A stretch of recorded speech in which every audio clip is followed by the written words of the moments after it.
Good morning, Bucknutters. It is Thursday, April 23rd, 2020. I am Dan Rubin. This is the Bucknuts Morning 5 and change. If it's Thursday, that can mean only one thing. Steve Wiltfong, Director of Recruiting for 24/7 Sports, joins us from Indianapolis, Indiana. Steve, how goes the quarantine? Good morning, Daniel. We're hanging in there. The weather is damp today, and we're sending that down I-70 through Dayton all the way to Columbus. It's gray. Yesterday was sunny. We move on. Yesterday was sunny for other reasons, as if Ohio State wasn't sending a message to the rest of the people recruiting the class of 2021. They sent a shot across the bow for 2022 with the commitment of Jyaire Brown, the first 2022 commitment, a defensive back from New Orleans, Warren Easton High School. Currently the number 16 ranked cornerback in the country. We will get to that. General vibes on Jyaire Brown being the first to hop on. Well, lives in New Orleans, but from Cincinnati. I feel like I remember being told many years ago that Ohio State doesn't recruit Louisiana. That's one state that's tough to get in if you're not of the SEC. But this is a young man that is from Big Ten country, and they had it in and went out and got one of the premier corners in the country, 6 foot, 165 pounds, long and lean, a lot of physical upside with Brown, a smooth cover corner, a guy that we're hoping to get some testing data on down the road, but a guy that shows that he has the whole bag, and certainly if Ohio State's taking him early, they think he's an elite guy in that 2022 cycle. You brought up a key point there. He does not have a ranking in the composite yet because he hasn't been ranked across the board. They don't have any track times on him. He has been offered by Alabama, Florida State, Georgia, Oklahoma, Texas, and Ohio State. So I think you can expect Jyaire Brown to finish as a very highly ranked corner. Keep in mind we're talking 2022 here, and those rankings are more than fluid and will change drastically by the time he gets ready to come to Columbus, and at which point don't be surprised if he's a top 5 guy at the position. Speaking of guys whose rankings maybe don't reflect their quality, Jansen Dunn joined the fold earlier this week, an athlete out of Bowling Green, Kentucky. Some were a little bit surprised given his ranking is below 91 relative to the rest of the class, but this is a guy Ohio State really wanted, and it worked out. You were the one who was inside the most. Break it down for us, what they think of him and his commitment, what you think of him. Or I got a text on Saturday night saying, Jansen Dunn's going to Oklahoma. And so I logged the pick and had a story ready for him to be a Sooner. Sooners are recruiting, are in on some big-time guys as well, and have a promising secondary being built in this 2021 cycle. And Jansen Dunn, I thought, was going to be part of that. But I think a last one more conversation with Ohio State obviously turned that dynamic. I'm not so sure the Dunns were aware of how much Ohio State wanted him, and so a conversation with the Ohio State staff Saturday night, I get a phone call that said Jansen's actually going to be a Buckeye. Took the meat and bones of that story and turned it into an Ohio State commitment story and obviously ran it on Monday. You don't see that too often, or I don't know if I've ever seen that. But look, these are tough decisions for these young men, and you never know what piece of information is going to turn it for you. Recruiting's a game of inches to me, and you never know which inch is the one that's going to put it in your favor. But he's been to Ohio State. He's never been to Oklahoma. But what he's looking for is the biggest stage in college football, and that is one thing both those programs have in common.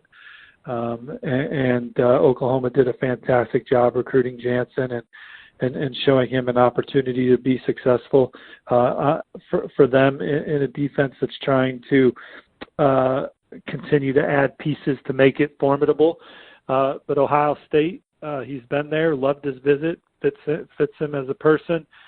He thinks the world of Kerry Combs and wants to be developed by Coach Combs.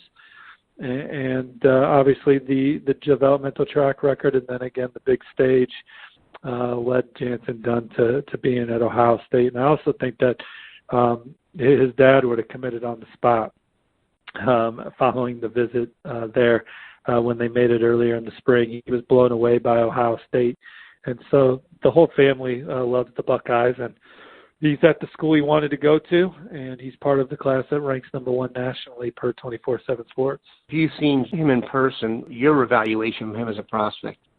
Well, he's a guy that Charles Power, my colleague, compares to Ryan Watts, who is a long, lean, athletic defensive back that has a lot of ceiling left to his game to be developed, plays on both sides of the ball in high school, can run, he's explosive, he can change direction, he's got ball skills, and so this is another guy that will come to Ohio State and athletically be able to play at a high and elite level, and we'll see how it comes together elsewhere. We're going to take a quick break, come back, talk about how the class might finish out. All right, we are back. Jansen Dunn made it 17 commitments in the class of 2021. There are many who think the class will ultimately number in the neighborhood of 23 to 25. So if you're talking about adding 6 guys, we saw a crystal ball recently, another one go for Emeka Egbuka. We've talked plenty about JT Tumolau, and we've talked plenty about JC Latham. I'll just say for me, I expect all 3 of those 5-stars to be in the mix. Then you're talking about a group of guys like Hudson Wolf, Jagger Burton, David Davidkov, Marcus Bradley, Taiwan Malone. You recently have spoken to the Davidkovs. Can you please provide an update? I saw a crystal ball fly for the Fighting Khakis, but I know Ohio State's interest is growing. Yeah, I have not logged a crystal ball. I think that he could still go to 3 different schools. I think Iowa is very much in the mix as well, alongside Michigan and Ohio State. This is a guy that hasn't been talked about much in Ohio State circles. I think it's David's a guy that's pretty quiet. There hasn't been a lot of media attention on him, but we love him at 24/7 Sports. His profile and he's a young man that we have ranked number 59 nationally. He's our number 9 offensive tackle in the country, and I think he's a guy that Ohio State covets, and they've had him on campus. And they're going to bring him back for an official that week. The weekend of June 12th was going to be a big official visit weekend for Ohio State. Davidkov was going to be part of that, I talking to him a couple months ago about Ohio State. His first visit, he was blown away by the player development, but just how much the players loved being at Ohio State was something that excited him about his own potential future there. He's a guy that is first generation American, a very tough physical football player that has a lot of upside to him, and I think his personality also fits with Iowa, and that's why you see them in such a good spot. Michigan's done a really good job recruiting him. He said he's going to decide in the summer no matter what. I mean, he'd like to take some more visits. We'll see what the coronavirus deal allows him to do, but he's going to decide no matter what this summer, and I think Ohio State's in the thick of it. I've been kind of trying to stall, but I couldn't remember where his parents are from. His parents are from Bulgaria, so I stalled you out. And his parents won a green card in the late 90s to come to the United States and begin a new life, and